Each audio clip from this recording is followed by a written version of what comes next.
有關宏福苑大火的討論，甚至屋宇署文件，都未有提到棚網的使用時限和暴風雨會損害阻燃塗層。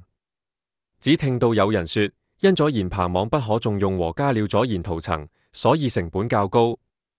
據工業傷亡權益會，今年香港和棚網有關的火災24宗，以前似乎未有這麼多。這到底是偶發性或有其他原因？ Google AI 查 Heavy rainstorm affect on fire retardant net。 Google 查 Fire retardant net and rain research， 發現暴雨會影響棚網的防火性能。 Google 查 Fire retardant scaffolding nets 5 year， 發現外國的阻燃性棚網其實有些使用年限很長，而其生產原理和工藝亦和香港這些只供約1-2年使用的不同。會否因今年是20多年來最多暴風雨的一年，損害了香港這些非供長年使用的棚網的防火性能？今年10月，香港除迎來超強颱風華加莎，亦是香港歷史上最熱的10月。強風暴雨之後又高溫，都很可能令阻燃塗層亦剝落。香港常用的阻燃棚網，都是把棚網浸在阻燃物料中，令棚網表面阻燃的，但棚網物料內部並無阻燃特性。竹棚上的竹枝也是經類似阻燃處理的。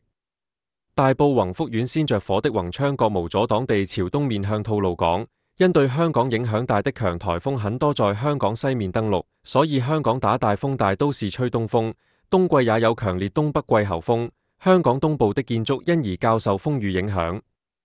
而宏福苑東面就是大海，帶鹽分的海風會腐蝕阻燃塗層，有些阻燃網的生產標準便是特別為船隻或海邊建築而制定，這亦令宏昌閣以至宏福苑其他大廈的棚網較易失去阻燃性。此種無遮擋朝東建在海邊的20年以上高層住宅大廈在香港很少見，除宏福苑外，便是在紅磡的黃埔花園及杏花村。當日首先着火的棚網是在宏昌閣近宏泰閣，那裡是很窄的空間，從吐露港那邊來的強風暴雨會變得更猛烈，更易令棚網或竹棚上的竹記阻燃層受損。很巧，沙面單邊的中環華茂大廈1個月前發生沖天大火的棚網，亦是面向很窄的撥點炸街和後巷，而非朝干諾道中那邊。而今年5月12日德輔道西328號棚網起火，亦是在該在建地盤朝窄巷的一面，而非朝德輔道西那面。這兩次火警都沒有蔓延至建築物其他的棚網，此很可能因為棚網其他部分發揮阻燃功效，但窄街窄巷加劇風雨效應，令該處的棚網阻燃塗層剝落。另一方面，會否因資金周轉及其他原因，令完工期越來越長，超過了香港棚網的一般有效時限？所以，這些棚網火災在香港2009年起住宅樓宇普遍進行大維修後一直少有出現，直到今年才頻發。工程公司資金變得緊張和業主們不如以前般富裕，亦可能令採購時選用偏向剛好合格，但在頻繁惡劣天氣下較易出事的物料。官員有否提高警惕，或是只依從未曾出事的標準？14.11商台節目中有宏福苑居民說，最近打風後因棚網被吹走，所以換了棚網，但只是換了一半，即是說有一半是去年8月掛上的舊網。屋宇署在今年給業界有關棚網的通知都沒有提醒業界注意阻燃性棚網的有效使用時限，和今年暴風雨異常頻密而強烈，因而引起的額外風險。屋宇署於21.3.23發給業界有關安全網及防水油布須符合標準的文件，提到的3種標準都有包括物品長期與水接觸後會否影響其阻燃性的測試。但 BS 5867/2 Type B Performance Requirements 是要求把測試物放到攝氏75度熱水中清洗，然後晾乾，如是者進行12次，再進行阻燃性測試。而 NFPA 701/2019 Test Method 2是要求把測試物放於水中72小時，再進行阻燃性測試。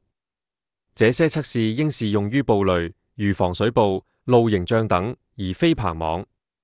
因產品進行阻燃性測試前，必先進行某些模擬因產品長期使用而出現老化狀態的測試工序，否則無法證明產品經長期使用後仍阻燃性合格。所以 BS 5867/2 2008 Type B Performance Requirements 及 NFPA 701:2019 Test Method 2，不是應用於棚網測試，而是應用於屋宇署 21.3.23 文件所提的保護膜、防水油布或塑膠帆布。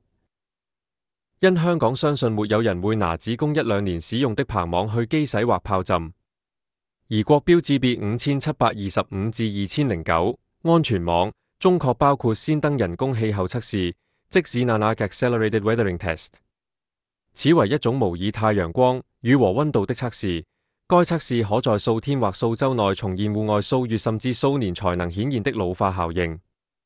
這國標誌 B5725/2009 相信是參考了 ISO 4892/2，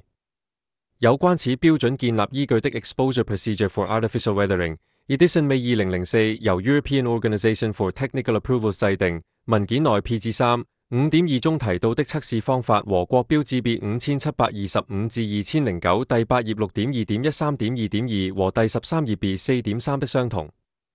而該歐洲文件提供的兩種測試天氣條件 Moderate、Hot and Dry 亦和歐洲及內地絕大部分地區一致，